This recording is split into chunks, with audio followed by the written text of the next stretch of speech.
Leadership and management are exactly the same, right? Right? Well,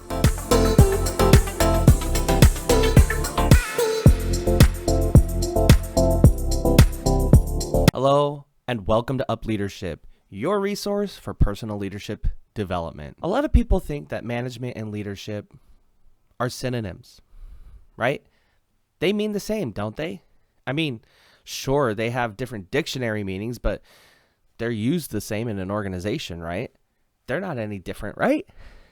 Well, actually, they are. If you would like a general description of what leadership is, please watch the video in the link below. Anyways, back to this video. Leadership, management, are they really different? I think they are. Let's compare and contrast. Leadership builds people, and management directs people. If you are a leader, you will be building people up, not just telling them where to go and what to do. You'll be building them. You'll be helping them to become more than they are now. Leadership inspires vision. Management implements vision. If you're a leader, you inspire vision. You help people to feel inspired toward making something down in the line in the future come into reality. You inspire people. But if you're a manager, you just implement whatever vision has been inspired. Leadership develops change and management performs change. If you're a leader, you will be developing change in your organization, in your life, wherever. You're a change agent. You focus on making changes regularly. It's common for you to go above and beyond. But as a manager, you're really just performing change. You're implementing the changes that have been brought to you. A leader focuses on the future and a manager focuses on the now. If you are a leader, you are future focused. You are targeting some kind of future state. You are aware of what's happening now, but you're not focused on what's happening now. You're focused on the future, and you tie what's happening now into that future that you want to create. As a manager, you're only focused on what's happening right now. What's going on right now. Leadership empowers others, but management commands others. As a leader, it's your job to empower people. As a manager, though, you don't really empower them.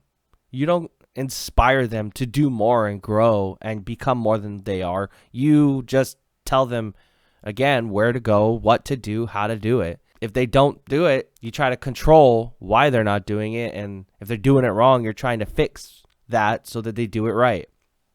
But a leader develops skills in people and allows safe places for experimentation. Managers don't really do that. They don't necessarily allow experimentation. Leaders create culture while managers enact culture. If you're a leader, you create culture. You drive changes wherever you're at to create a culture that you want to see. But as a manager, you just kind of enact a culture that you know you have to. It's not really that you're trying to change anything. You're just going with the status quo. Yeah, leadership and management aren't exactly the same. So where did the shift go from the old way into this kind of a new concept of leadership? Because in the old way, the classical management, a leader was a great person who had power or wealth or who was born into royalty, and that person was just born to be a leader. Even in our not too distant history, the leaders were the people with all of the wealth and all of the power and all of the authority because of their position and their status. But over the last few decades, that concept has drastically changed. We've found through research that leadership isn't about having a position of authority. It's about skills that you employ, and it becomes more than just what you do. It becomes who you are. A leader is who you are, not just something that you do. And anyone can lead. It's not just a great person who's high up in the food chain that is able to lead people towards success or towards change. Look at Martin Luther King Jr. What a great example of a leader in our modern age. This man rallied people. He came from the part of the United States that was saying, hey, you can't be more than what you are. You're born to the lowest of the low social classes at the time that he was born. And there was so much discrimination against him, but he rose to the occasion anyway. And he stood up on his own 2 feet. And he didn't let the common way of thinking prevent him from that vision he had, from the focus that he had for the future. He built people up. He inspired people. He created a culture, not just in his personal ethnic community, but in our entire society of the United States. Truly, truly, he was a great man. But he did not become that way because he was born as royalty or born, into a high level of authority within society. He became that way because he had a vision and he was able to get people behind him. Because he focused on the people, he developed them, his message grew. And look at where we are today. We've come a long way. And it's all thanks to people like Martin Luther King Jr. So maybe you're wondering, well, do you have an example of a manager? Sure, I have an example of a manager. Think about Henry Ford. He did some philanthropic things. He didn't necessarily come from wealth and power. But if you look at the way that he managed his company, there was a lot of things that he did to his workers that we would consider unethical today, maybe even inhumane. When they went to use the restroom, he had people standing guard, watching them. There was not a lot of freedom other than when you're off of work. He even built towns around his factories so people would be right next to the job. And that's cool and everything. I mean, you're making it easier for people to get to work, but you also have extreme control over them. He did not necessarily portray a lot of leadership skills, but he did portray a ton of management skills. He had people doing exactly what he wanted them to do, and he only built things one way, and even the customers, he managed them. He said, this is what you're going to get, and you're going to deal with it. He's more of a manager than a leader. And maybe you're thinking right now, with all the information I've thrown at you, oh my goodness, where do all these puzzle pieces fit together in the organization? I'm still trying to catch up, John. Help me out. Well, sure. I'll help you out. You can be a leader and a manager at the same time. Just because you're a manager doesn't mean you're not going to be a leader. Just because you're a leader doesn't mean you're not going to be a manager. They can work in tandem, side by side, hand in hand, in order to not just focus on operations every day, but get the organization, wherever you're at, into a place in the future.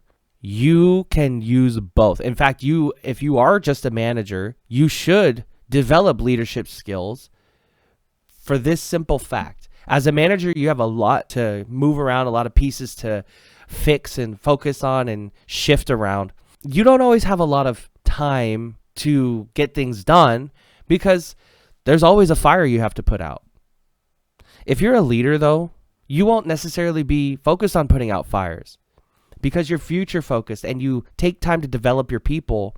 You will be able to focus on that future and make your people feel inspired and empowered. And when they feel inspired and empowered, they're going to do so much more. They're going to perform at such a higher level. They're going to become high-performing members of your team. You might even have people who are considered bad apples. I challenge you to do it this way. Don't think of them as a bad apple. Think of them as an opportunity for growth, for your own skills and for them. Now, you can't force anything on them because that's what managers do. I challenge you to try to lead them. If you are facing a bad apple, this is what I want you to think about. How can I build them? How can I inspire vision in this person? How can I help to develop change? How can I focus on the future with this person instead of what they're doing right now? How can I empower them? And how can I create a culture where they can be part of it? Most of all, how can you develop them? How can you develop that person? Why are they acting that way? Take time to ask that question. They can be potentially, once you help resolve issues that they're facing, they could become the highest performing member of your team. You never know. Don't count them out. So, management, leadership, not exactly the same. There has been a shift in the last few decades. They fit together in the organization by working together. You don't need to be a CEO to be a leader. You don't have to have a position. You don't have to have a title of director. You don't have to be a supervisor. You can just be a regular worker and lead other people towards success. You can do that by leading through example, being the change that you want to see. Not just saying things, not just saying what kind of culture you want to see, but living that culture that you want to see. You have to first live it yourself. Leaders always set the example.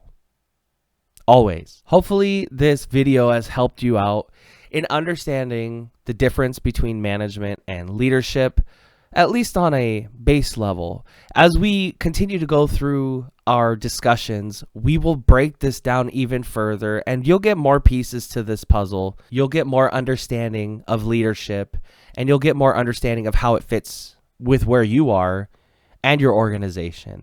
If you're liking this video, please consider subscribing to the channel, turning the notification to all notifications so you don't miss a single video that I put out, as well as commenting below. Your support is always appreciated, and you don't want to miss anything coming down the line. We're going to cover a lot of information, and you don't want to miss a single video. Thank you for watching Up Leadership, and I hope you develop into the change that you want to see in the world.